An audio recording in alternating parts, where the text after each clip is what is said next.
Well, good afternoon, everybody. Welcome to game week. We're excited about the opportunity to play this Saturday. Obviously, we have to do some things right this week with COVID testing to make sure that that can still and we can still stay on course to play. But the guys are excited. We had a good workout yesterday. You could tell it was they see light at the end of the tunnel with regards to playing, and so. We had a good workout today. I told the guys dress warm. It's a little chilly out there today, but we're going to get up back outside for the next couple practices and kind of hone in on our game plan against a really good Arkansas State team that we as a coaching staff have a ton of respect for. They've had, I think, 9 straight winning seasons, 9 straight bowl games, and I know Blake does a tremendous job with their program and be a great opponent coming here for us to challenge us in game one. So open up for questions. Scott Fritchen. Am I on? That's Scott. Okay, sorry. Obviously, it's been a heck of a journey for Skylar during his career, and now he enters the senior season, and things are so uncertain. What is your message to Skylar as he begins the senior season, and what are a couple ways that you have really seen his growth over the past few months from a football perspective?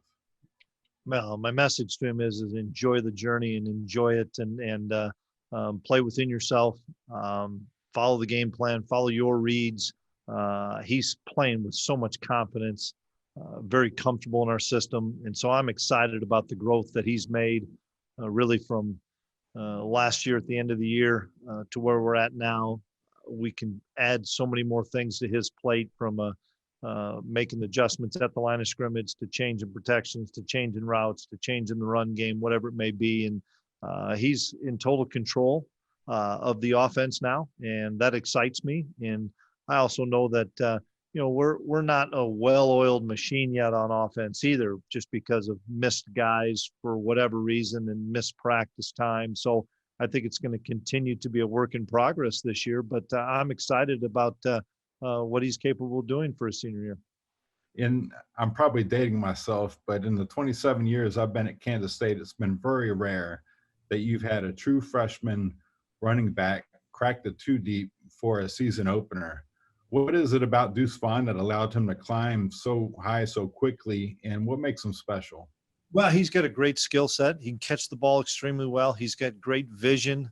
He can run inside. He can run outside. And we're excited about seeing what he can do, as well as a number of younger players. And it'll still be for us running back by committee. We have Harry and Tyler that are going to take a lion's share of the reps, but Deuce and Jacardier will get their share as well. And we're going to play an awful lot of running backs on Saturday, like we will throughout the year. But I'm excited just to see how mature, or I'm excited how mature Deuce has been throughout this process, and the game is not too big for him. He's excited about the challenge.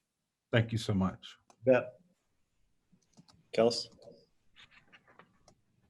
Hey, Chris, if you can reflect back big picture for me, what would you say was your greatest achievement in year one? Not like one win here or there, but just overall, what would you say was the best thing you achieved in year one at K-State? I would just say the relationships we as a staff built with the players takes a while to earn trust. Takes a while to hold somebody accountable, that as well as know that you still love them.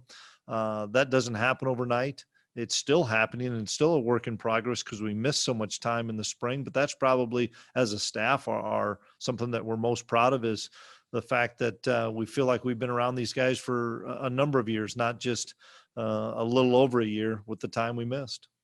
And we've heard a lot about Khalid Duke throughout the preseason, but it's Bronson Massey who's listed as the starter in your depth chart. What is it about him that helped him win that spot? We're going to play an awful lot of guys, just like we've done last year here and we've done in the past. And so you're going to see a minimum of 4 defensive ends, probably 5. You're going to see a minimum of 4 defensive tackles, probably 5. Boom's done a really good job. He has tremendous experience. Khalid's a young player that we think has a great upside to him. So you're going to see an awful lot of guys out there on Saturday. John Kurtz. Yeah, hey, Coach, I know you mentioned Still obviously have rounds of testing to get through this week. Just when you look around the league and see there have been a couple of games postponed already, are there some nerves that come along with that and what that may bring this week? Absolutely. You have to be diligent. You have to stay on guard. You have to keep your bubble as small as you can each day, because you never know when a player, a coach, a support staff, anybody could be infected. We know that it's out there. And fortunately, the guys that we have had obtained COVID, they haven't been sick. They've had mild symptoms. And so that's a positive. The negative is there's a number of people that are still out for us, but yeah, every day we talk about it.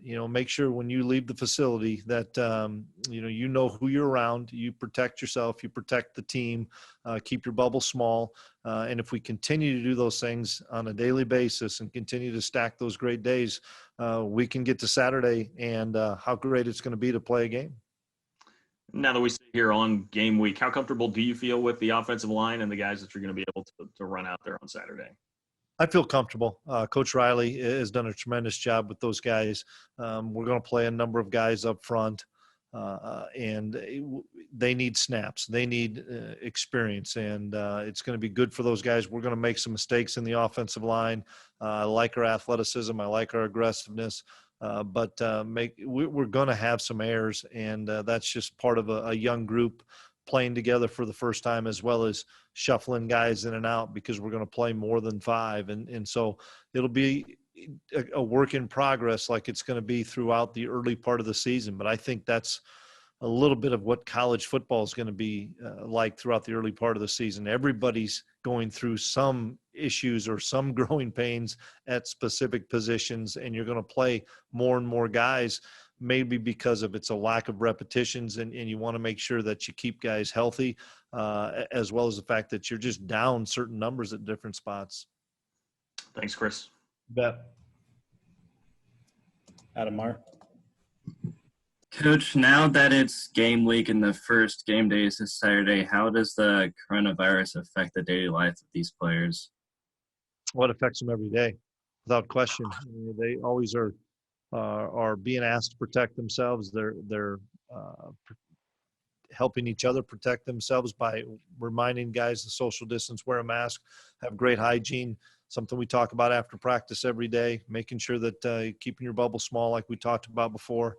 It's a part of all of our daily lives now. It doesn't matter if you're a football player or if you're out in the world in just normal working environments. It's in schools and stuff. It's a part of our world, and we have to continue to accept it, and we have to continue to be diligent, and we have to continue to realize that the virus isn't going away. So what can we do to mitigate that? What can we do to make sure that we stay safe? And that's something that our trainers and our docs have done a phenomenal job of laying out the protocols, and our guys are doing a nice job of following those. And we need to continue to do that, not just this week, but we need to continue to do that throughout the whole fall. And what would you say you expect to see from Briley Moore on Saturday? I'm excited for Briley. He's a tremendous athlete. He can block at the point of attack. He can catch a ball out of the backfield. He can be flexed out. I mean, we're going to utilize him in an awful lot of positions. And so I'm excited for him to have the opportunity, which he's earned. He's earned the respect of the players. I can promise you that. Just how he conducts himself on the field, in the weight room, what he does on a daily basis. He's earned the respect of the older guys, and I'm excited to see him perform. Derek. Coach, I know it's not a fun thing to consider, but have you guys kind of planned out what would happen if you were to have to miss a game because of the virus, and how might that look like? Yeah, we have some contingency plans for every coach. Mess makes a great example. By the time we get to Thursday or Friday, everybody knows the game plan on offense, and we have it detailed out. Here's what we want to call in first down. Here's what we want to call in third and medium, third and short, that a variety of guys on offense could call it. And we want Mess to do it because that's an expertise that Courtney has. But I think that's everything. That's offense, that's defense, that's special teams, that's the head coach as well. I mean, Van would step in for me and run the show, and we wouldn't miss a beat. But that's the reality. It doesn't matter if it's a coach, if it's a player, if it's a graduate assistant. Everybody has great value on the sideline during game day, and so everybody will have to step up. And we knock on wood that doesn't happen to any of us, but we're fully aware there's a good possibility it could throughout the season. Thank you. Seren? Coach, a couple of questions. Number one, the roster limits that were announced, the 53 here and the 7 on the O-line and how that came about. How much input did you get? And if you did, how did you give it? Was there a big conference call? Was there powwow, everyone write down their ideas, and then the powers that be put it together? How did that come about? You're talking the Big 12. There was a vehicle that drove by here. Yeah. The Big 12 requirements. There was conversation back and forth. We had a preliminary conversation as head coaches. I think it was the end of July, 1st of August, of what we felt we could play with as well as what we wanted to play with. I think there's two different situations there. And then I communicated with Gene Taylor as Gene was on calls with athletic directors. And the biggest thing that I want to make sure of is that the line of scrimmage is taken care of. You have the ability to have 7 offensive linemen where you feel you can get through that ball game and keep people safe and healthy. Well, if you have 5 offensive linemen left and a couple of them are true freshmen, that's not a good situation for your quarterback, for your running backs, anything. So for us to be able to have 7 offensive linemen healthy, I think you have an opportunity to be able to compete. If you're missing a bunch of wide receivers, if you're missing your quarterback, if you're missing a couple of running backs, if you have that core offensive line, you still should be able to compete and play. On defense, I thought it was the interior defensive line. You have to have some interior guys, and you have to have a stable of those, because if not, then you have another issue with potential safety with linebackers and safeties, because it's going to come at them so fast. And so from that respect, I think the line of scrimmage is the first thing that has to be solidified for us to be able to play. And that's why every week I think all of us coaches are saying, we need to continue to get through this testing. We need to continue to get through another round of testing, because I saw and have seen how fast you can be depleted at a specific position. And it may be only one positive test, but you could have 6 or 7 contact traces, and all of a sudden, boom, you're done. You're not playing, and people can't maybe understand that. But from a player safety standpoint, it has to be that way. And so the line of scrimmage is the key for everybody. And then a follow-up would be I know there's so much that's still unknown about the virus, but we are learning as we go. Is there anything that's, as you've had the outbreaks, the different times that, when you guys do your contract tracing and you do your research, you come back and go, okay, we figured this out. This is something the guys got to really look out for, something that, along the way you've learned that now has been put in place to make you guys even better? Well, I think when the students came back, we knew there would be an onslaught of potential problems. And I don't think that's just at Kansas State. I think that's everywhere in the country. And I think that has proven to be true.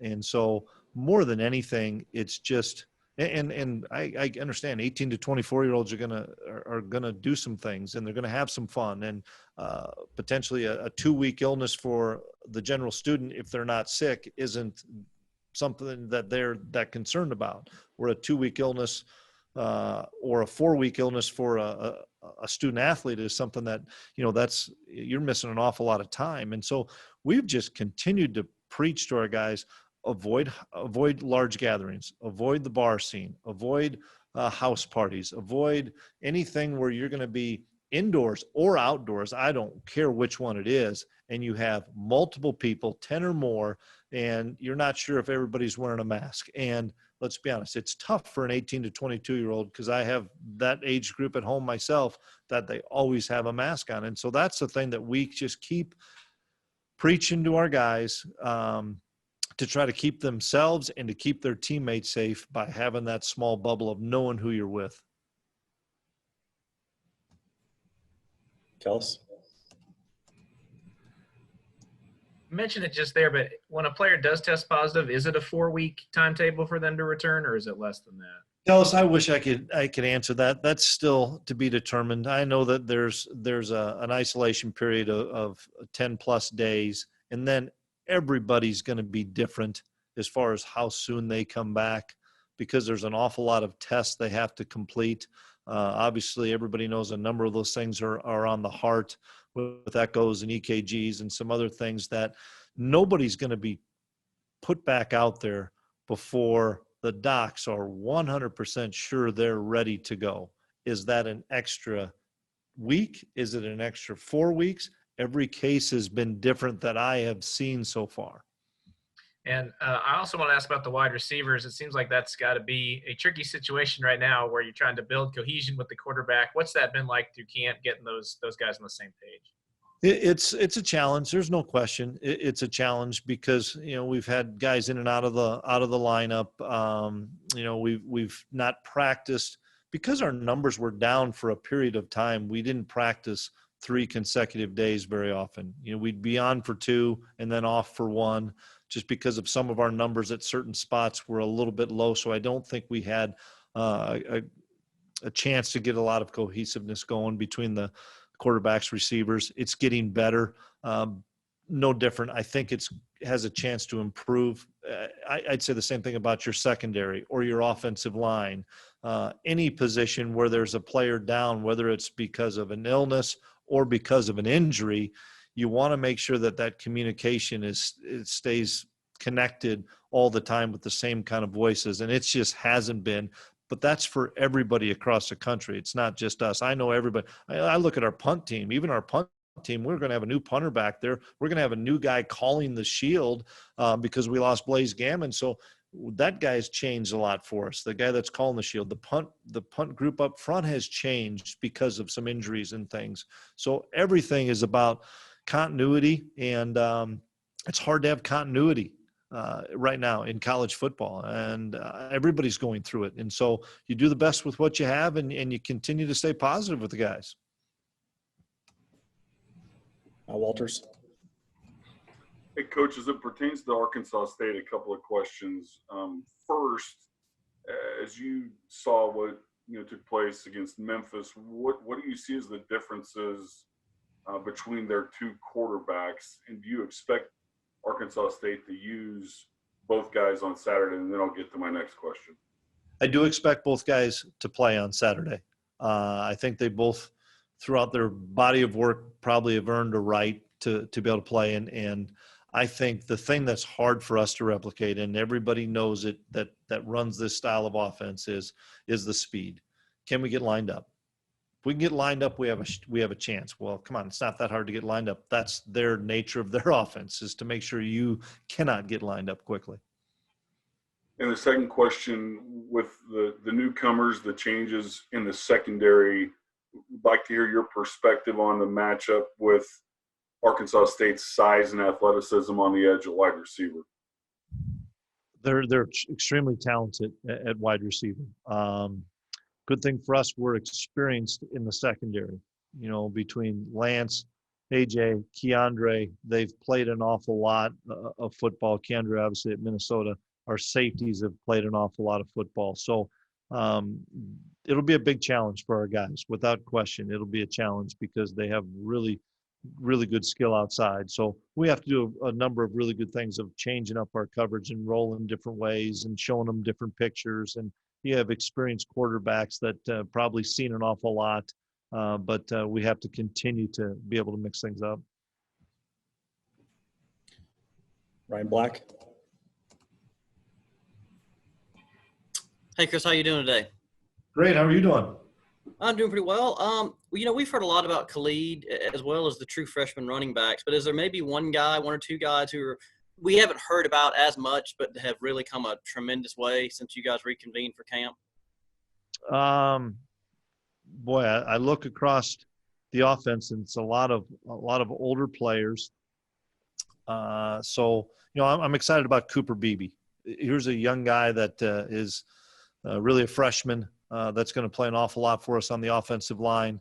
He's a good example of somebody that we were really high on last year. But we had 5 seniors, and so we didn't have to play Cooper. But I'm excited about Cooper Beebe. I think he's going to be a terrific football player for us on the offensive line. And we're playing him at guard and we're playing him at tackle on either side. So he's a really versatile guy, and I think that he's going to have a tremendous career here, and he's off to a really good start. He'll play a ton for us on Saturday. Probably on defense, I'd say Will Jones. You guys heard us talk about Will Jones. He's going to play some nickel back for us. Really talented, fast, athletic guy that can play some slot receivers. He'll strike you. He's got good ball skills. So I'm excited about Will as well. Let's get these last 2 in real quick. Go ahead, John Gertz. Yeah, Coach, I know you brought him up briefly earlier with the running backs, but Jakaria Wright, just where is he at progress-wise? Not seeing him on the depth chart after he did, play some for you last year. He's definitely in the mix on the depth chart, always working with the first group, so to speak. But we have a number of running backs working with the first group. Jakaria missed a little bit of time in fall camp. He's back and feeling good. And so, he did some really good things early in the season last year, and then we lost him to an ankle injury for a good chunk of time. And then we were able to play him late in the season to retain that red shirt because I think his fourth game was against Iowa State. So he'll play. He'll have a role on Saturday. It's a fun thing for Coach Mess. We have a number of backs. We have a number of receivers. We have a number of tight ends that I think it makes us more difficult to say, boy, if you just double this guy or if you just key on this guy in the run game or throw game. I think Skylar's excited because there's multiple guys that can get the football and do some special things. Thanks. You bet. Last one right here, D. Scott.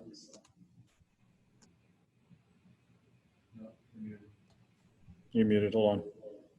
Was